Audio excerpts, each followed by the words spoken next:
소망이 우리를 부끄럽게 하지 아니함은 우리에게 주신 성령으로 말미암아 하나님의 사랑이 우리 마음에 부은 바 됨이니.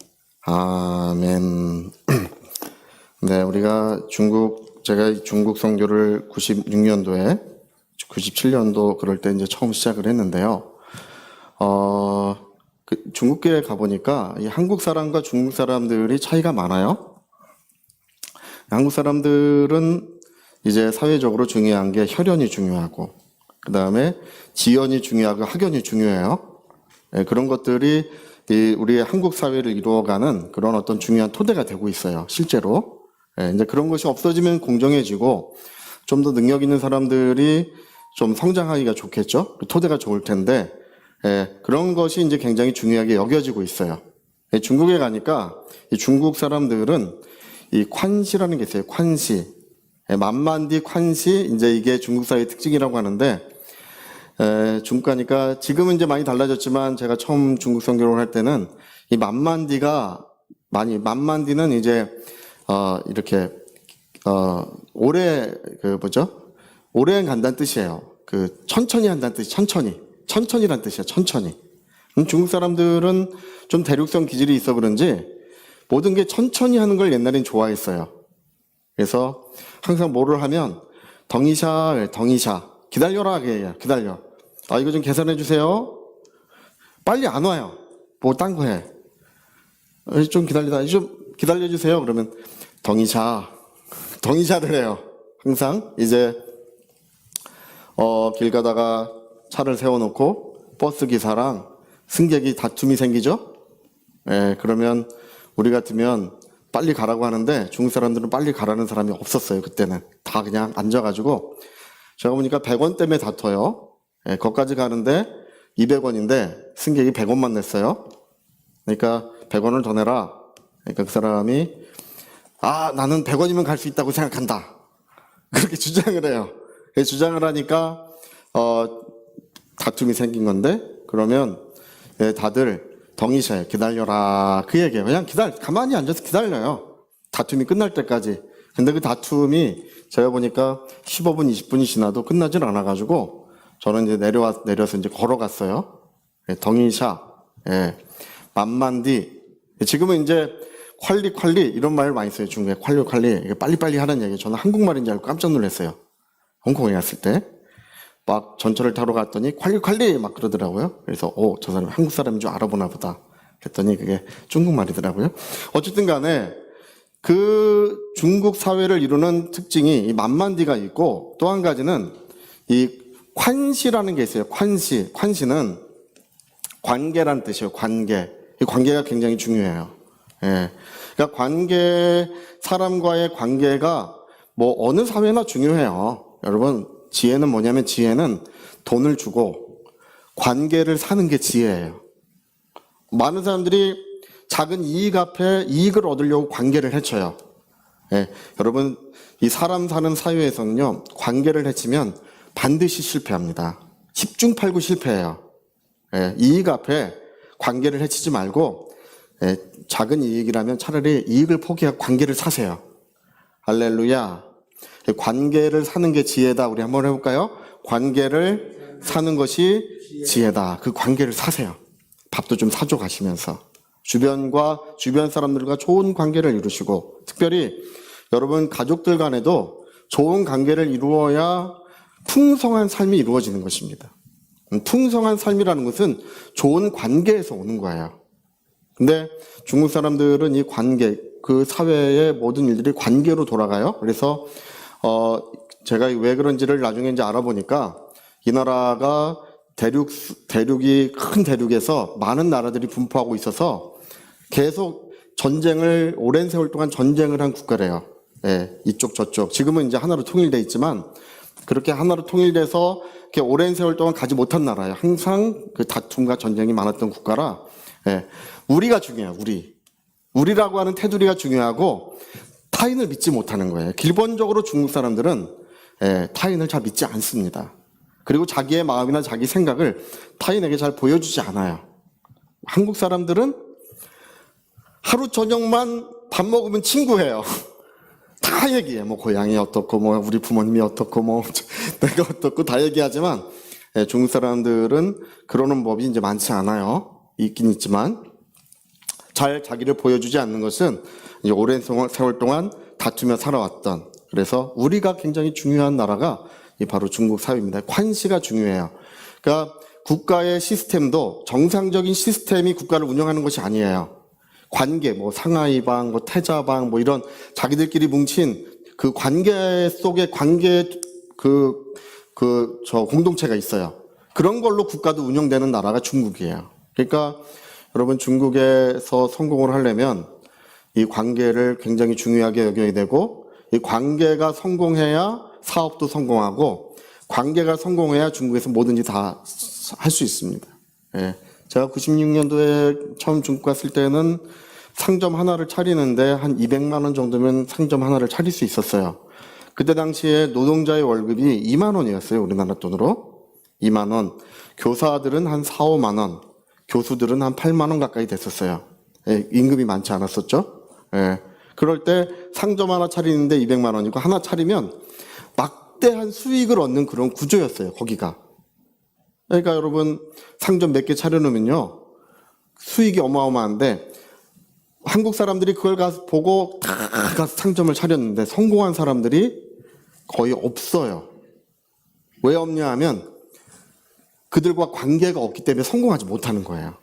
다 뺏기고 다 잃어버리고 다 망하고, 그렇게 나중엔 그렇게 돼요. 왜 그랬느냐를 생각하면 이 중국 사람과 사귐을 갖고 관계를 통해서 투자를 해야 돼요. 중국 사회는 어떤 중국 현지인의 어떤 그런 친분을 쌓고 친분을 쌓인 관계를 통해서 하면 성공을 하는데, 여러분, 안 돼도 되게 해주고 부족해도 채워줘요. 그 관계가 쌓이면 다 나서 도와줘요. 근데 그게 없으면 나와 우리와 너네는 엄격히 구분되는 거예요. 그래서 제가 예전에 택시 타고 가다가 바가지를 써가지고 이렇게 내려서 얼마를 내라고 하는데 몇 배를 내라 그러는 거예요. 그래서 제가 왜 너는 그렇게 하느냐, 이만큼이면 되지 않느냐 이렇게 물어보니까 아니래요. 내야 된대. 중국 사람들이 이제 와요. 반 이렇게 와가지고 이렇게 뭐라고 하는데 가만 보면 다 그 사람 편인 거예요. 예, 너 누구냐? 말도 서툰데 너 누구냐? 예, 빨리 내라 이렇게 얘기를 해요. 그게 왜냐하면 우리와 너네가 구분되는 거예요. 그게 사회적 특성이에요. 그러니까 우리라고 하는 테두리에 들어가면 다 모든 것이 이제 형통하고 잘 되는 일들이 거기서 있어요. 여러분, 이 성경에서도요, 관계가 중요해요. 관계. 이 성경이 그냥 이렇게 쭉 쓰여져 있는 것 같지만요, 이 성경은 하나님과 인간의 영원한 관계를 그리고 있는 것입니다. 그래서 하나님과 화해를 하고 하나님과 화목함을 이루면 안 될 것이 없는 거예요. 관계가 중요한 거예요. 근데 오늘 사람들은 형식적인 관계, 마치 하나님 앞에 예배를 드리고 기도를 해도 우상에게 예배하는 것처럼 하는 분들이 많이 있어요. 내가 복을 받기 위해서 이제 비나이다 천지신명께 비나이다, 하나님 나에게 복을 베푸소서, 그냥 이렇게 예배를 드리고 무엇을 하면 하나님 나에게 복을 주시겠지 이렇게 막연하게 생각하는 경우가 종종 있습니다. 그런 것이 중요한 것이 아니라 하나님과의 인격적인 관계가 굉장히 중요한 거예요. 그러니까 그 관계라는 건 형식적 관계가 있고 실질적 관계가 있어요. 여러분, 하나님과 우리는 아버지와 자녀의 관계가 있겠죠? 또 창조자와 피조물의 관계가 있겠죠? 그런 형식적인 관계가 있지만 그것보다 더 중요한 것이 뭐냐면, 그것만큼 중요한 것은 실질적 관계예요. 인격적 관계를 가져야 한다는 것입니다. 할렐루야. 여러분, 하나님과 우리가 사귐을 갖고 인격적인 관계를 잘 가지게 되면 하나님께서는 우리의 모든 것에 은혜를 베푸시고 또 역사를 부어주시는 것이 뚜렷하고 충만하게 나타나기 마련이에요. 그래서 하나님과의 관계를 매우 중요하게 여겨야 됩니다. 우리 이 성경을 보면요, 출애굽기 20장을 보면 20장 6절에 보면 나를 사랑하는 자들에게 천대에 이르도록 은혜를 베푸신다는 말씀이 있어요. 나를 사랑하고 내 계명을 지키면 천대에 이르도록 은혜를 베풀리라. 여러분, 우리가 이런 말씀, 성경에 이런 말씀들을 대할 때 우리의 삶을 마주하게 돼요. 예, 우리가 그 회색 지대, 메마른 지대에 머물러 있을 수도 있어요.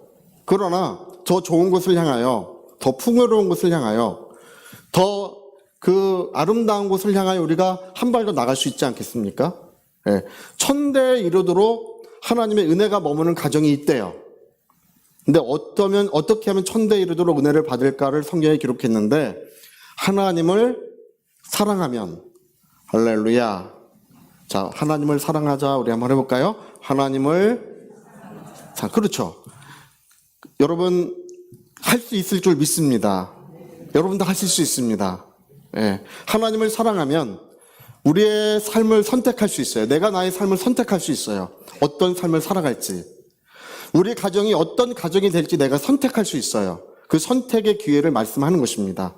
하나님을 사랑하면 천대에 이르도록 은혜가 충만한 가정이 이루어진다는 것입니다. 메마른 곳에서 풍성한 곳으로, 아름다운 곳으로, 복된 곳으로 우리가 한 발로 나갈 수 있는데, 그게 뭐냐면 하나님을 사랑하는 것입니다. 예. 또 로마서 8장 23절에 보니까요, 예. 하나님을 사랑하는 자 곧 그 뜻대로 부르심을 입은 자들에게는 모든 것이 협력하여 유익하게 하느니라, 이렇게 이제 기록이 되어 있어요. 근데 그 말씀이 원래 이 번역이 좀 구구절절해요. 원래는 성삼위 하나님이 그를 돕는다는 뜻이에요. 그 말씀이. 예. 하나님을 사랑하는 자는 성삼위 하나님이 그 모든 것에 함께 하시고 도와주신다는 뜻으로 그 말씀이 기록되어 있어요. 하나님 아버지는 우리를 의롭다 하시고 우리의 모든 기도를 다 들어주신다는 것입니다. 예수님은 우리를 위하여 십자가에 못 박혀 죽으시고 보좌 우편에서 우리를 위해 기도하시고 간구해주고 계신데요. 성령은 우리 안에 지금 와 계시고 우리를 감동하시며 우리를 위해서 우리 안에서 또 기도해주고 계신데요. 그러니까 아버지와 아들과 성령이 협력하여 그 사람의 모든 것들에 유익을 주고 계신다고 이렇게 말씀하는 것이 로마서 8장 23절의 말씀인데요. 여러분, 어떤 사람에게 그런 은혜를 주신다고요? 하나님을 사랑하는 자. 하나님은 사람을 결코 외모로 보시는 법이 없어요. 여기 우리가 다 이렇게 와서 앉아 계시더라도 하나님은 우리의 마음을 보시고 중심을 보시는 분이십니다. 하나님은 누가 자기를 사랑하는지를 잘 알고 계셔요. 알고 계실 뿐 아니라 나를 사랑하는 자에게 천대에 이르도록 은혜를 베풀리라. 나를 사랑하는 자에게 성삼위 하나님께서 모든 일들을 돕는 역사를 베풀어 주시겠다고 말씀하시는 것입니다. 알고 계신다는 거예요. 할렐루야. 또 고린도전서 2장 9절에도 똑같은 말씀이 기록되어 있어요. 하나님을 사랑하는 자는, 하나님은 자기를 사랑하는 자들을 위하여 눈으로 보지 못하고 귀로 듣지 못하고 마음으로도 상상조차 할 수 없는 모든 것들을 예비해주고 계신다고 이렇게 기록되어 있습니다. 우리가 상상조차 할 수 없는 크고 놀라운 은혜를 누구를 위해 예비하신다고요? 하나님을 사랑하는 자를 위하여 예비하신다는 것입니다. 그러고 보니까 이 성경의 모든 말씀들이 그것을 중심으로 기록되어 있다는 사실을 알게 돼요. 하나님을 사랑하는 것이 으뜸이요 가장 중요한 것이라는 것입니다. 그것이 모든 지혜의 근본이요, 모든 지식의 근본이요, 형통함이 이루어지며 하나님의 모든 은혜의 역사가 그것으로 이루어진다고 성경은 기록하고 있습니다. 다시 말하면 하나님과 인격적인 관계가 중요하다는 거예요. 자, 하나님과 인격적인 관계가 중요하다. 우리 한번 해볼까요? 하나님과 인격적인 관계가 중요하다. 어떤 사람이 예수님 앞에 물어봤어요. 그 계명들이 많은데 어떤 계명이 제일 큽니까? 물어봤어요. 첫째는 이것이니, 마음을 다하고 뜻을 다하고 힘을 다하고 내 생명이 다하기까지 하나님을 사랑하라. 여러분, 너희가 서로 사랑하라고 하는 말씀은 부차적인 거예요. 하나님을 사랑하는 것에 따라가는 거예요. 하나님을 사랑하는 자는 그게 뒤따르게 돼 있는 것 뿐이지, 가장 중요하고 으뜸되고 그 유일한 한 가지는 하나님을 사랑하는 것입니다. 그러면 모든 은혜로운 역사들, 모든 이 말씀들이 살아 움직이고 역사하게 됩니다. 여러분, 살아있는 것과 죽은 것은 차이가 있죠? 어떤 사람에게는 하나님 말씀이 죽어 있어요. 전혀 이 말씀이 움직이지 않아요. 그러나 어떤 사람에게는 이 말씀이 살아 역사하고 움직이고 축복을 이루며 열매를 내고 큰 능력으로 함께하게 됩니다. 누구에게요? 하나님을 사랑하는 자에게 하나님 말씀은 살아 역사하신다는 것입니다. 예. 그러니까 우리가 지금 이렇게 신앙생활하고 영적 생활하는 것이 이 한 가지 목표, 우리가 여러분 뭘 추구하고 사십니까? 우리가 이 한 가지 추구하고 살아야 되는 것은 하나님과의 화목한 관계, 그 온전한 관계를 추구하며 살아가셔야 되는 것입니다. 예. 여러분 사울과 다윗의 이야기를 잘 알고 계시죠? 어떤 차이가 있습니까? 예. 사울은 뛰어난 사람이에요. 지혜가 충만하고 용모가 왕의 용모를 갖고 있고 용맹하고 행정력이 대단한 사람이에요. 그래서 군대를 조직하고 국가 행정을 장악하고 국가를 아주 튼튼하게 만들었어요. 그 사람은 대단한 사람이에요. 근데 하나님과의 관계를 중요하게 여기질 않아요. 자기의 능력만 중요하게 여겨요. 오늘 그리스도인들 중에도 그런 분들이 많이 있습니다. 나의 지혜, 나의 능력, 나의 학식, 내가 가진 것들을 중요하게 여기고 하나님과의 관계를 중요하지 않게 여기는 분들이 많이 있어요. 하나님께서 그 사울을 기름 부을 때 사무엘이 이 베냐민 지파에 과연 왕의 능력, 온 이스라엘을 이끌 수 있는 그런 지혜와 능력 있는 사람이 과연 있구나. 가서 기름 붓고 기뻐했어요. 근데 이 사람은 뭘 중요하게 여기지 않는다고요? 하나님과의 관계를 그렇게 중요하게 여기질 않아요.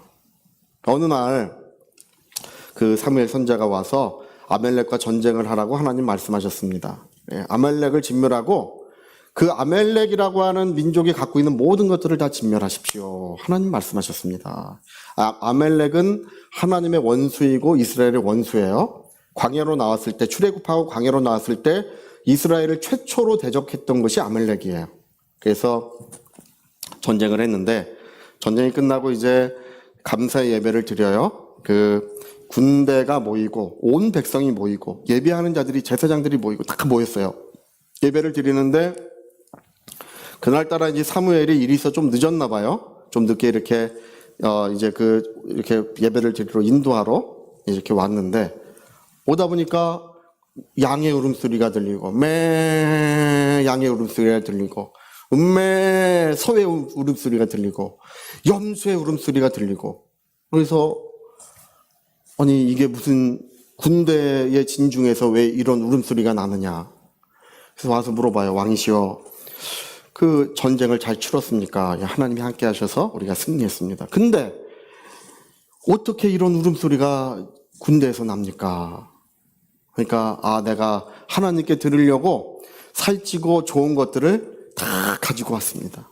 하나님께 예물을 드리려고 가지고 왔대. 이순 사기꾼이에요. 자기가 좋아서 가지고 온 거예요, 사실은요. 근데 하나님께 드리려고 가지고 왔습니다. 하면서 근데 왕이시여, 하나님 말씀 듣는 것을 이런 예물을 드리는 것보다 하나님이 더 기뻐하시겠습니까? 다 멸하라고 하셨는데 그걸 가져와서 드리면 그건 마치 우상에게 제물을 드리는 것 같고 이렇게 이걸 드리는 것은 우상의 제물과 진비 없는 것입니다. 그건 그렇게 말한 것은 멸하라고 하신 걸 가져와서 드려서 그러는 거예요. 우상의 예물과 진비 없는 것입니다. 거기서 중요한 말을 사무엘이에요. 하나님 말씀을 버렸으므로 하나님도 당신을 버려 왕이 되지 못하게 하셨나이다. 여러분 그런 말씀을 들었으면 우리 같으면 가슴을 치고 울었지 않겠어요? 하나님 나를 용서해 주시라고 나에게 그 하나님의 은혜를 회복시켜 주시라고 은혜의 회복을 위해서 몸부림쳤을 것 같은데 사무엘은요 그런 태도를 취하지 않아요. 하나님과의 관계는 그에게 있어서 중요한 게 아닌 거예요.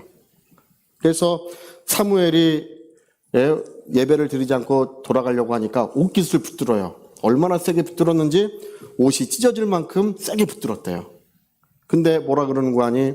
이렇게 온 백성이 모였으니 그냥 가시면 내 체면이 어떻게 되겠냐는 거야.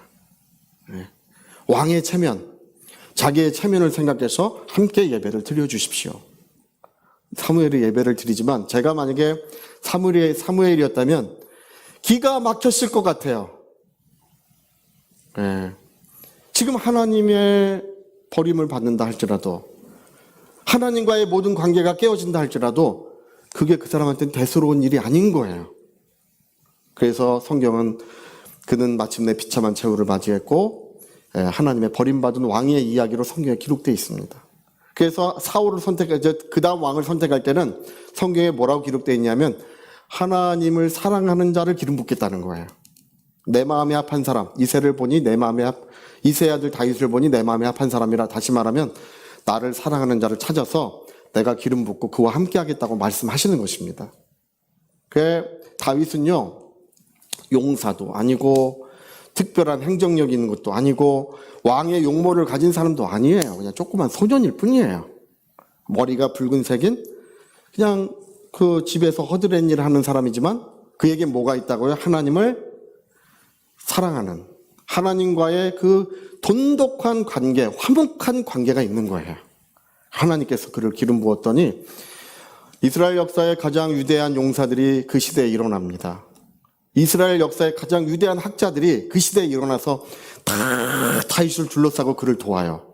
그 용맹한 용사들이 왜 다윗을 돕습니까? 그 뛰어난 아비멜렉이나 후세 같은 사람들이 왜 그를 돕습니까? 아히도벨, 후세 이런 사람들이 이스라엘 역사의 가장 뛰어난 학자들이에요.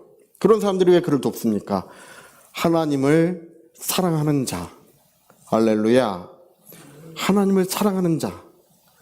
하나님께서 그 사랑하는 자에게 모든 은택을 베푸시는 아름다운 이야기가 성경 전체에 기록되는 거예요. 네.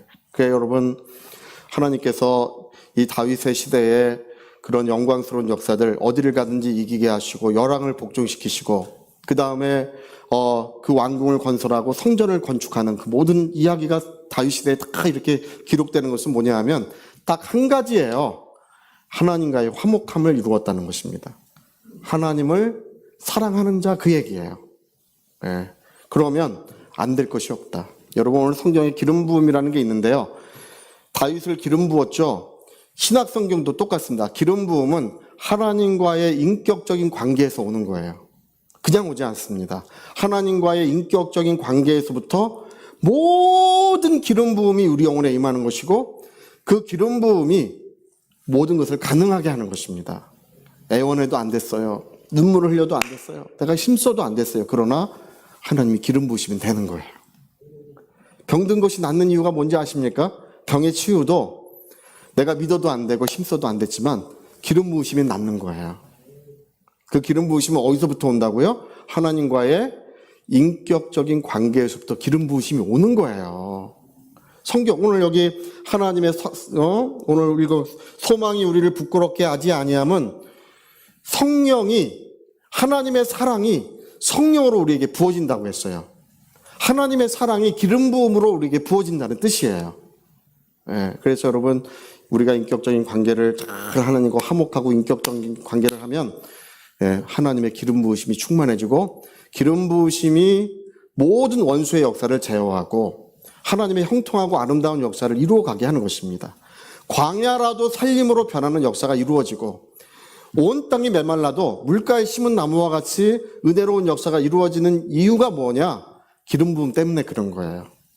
근데 그 기름 부음은 그냥 오는 것이 아니라 하나님과의 인격적인 관계가 아름답게 이루어지면 거기서부터 충만한 기름 부음, 온전한 기름 부음이 임하게 되는 것입니다. 여러분 다윗이요. 제가 사울과 다윗을 놓고 볼 때 다윗이 더 큰 죄를 지었어요. 사울은 뭐 그렇게 큰 죄를 지은 적이 없어요. 보면은 훌륭한 왕이에요. 근데 다윗은요 얼마나 큰 죄를 졌는지 이 밧세바라고 하는 사람이 아히도벨의 손녀예요. 아히도벨은 그의 지혜가 하나님의 지혜와 진배 없다고 했어요. 그 아히도벨의 손녀인데 밧세바가 우리아가 남편이에요. 근데 이제 성벽을 거닐다가 밧세바를 보고 유혹을 받아가지고 이 아이를 갖게 돼요. 그 아이를 갖게 되는데 그 아이를 가진 것을 왕의 체면이 있으니까 그걸 은폐하기 위해서 우리아를 전쟁을 하는 군장 우리아를 부르지 않습니까? 불러가지고 우리아가 아이를 낳은 것처럼 하기 위해서 불렀는데 이 사람은 충직한 군인이고 너무 훌륭한 사람이에요. 그래서 이스라엘 사람들이 이 전쟁을 수행하는데 군대가 전쟁을 수행하는데 내가 어찌 편히 집에서 잠을 자리요. 성을 지키는 막사에서 잠을 자요. 성을 지키는 막사에서 이제 군병들과 함께 잠을 자고 그리고 다시 전장으로 돌아가요. 그 왕이 신경질이 나는 거예요. 저놈이. 예, 저놈이 아니 너 그 아이를 우리아의 아이라고 해야 되는데 그러지 못하게 된 거예요. 그러니까 다윗이 편지를 쓰지 않습니까? 요압 장군에게, 요압이 대장군으로 있었어요. 그때 장군에게 편지를 쓰는데 뭐라고 쓰냐 하면 우리아를 이제 전장에서 죽게 하라. 이 편지를 보내요.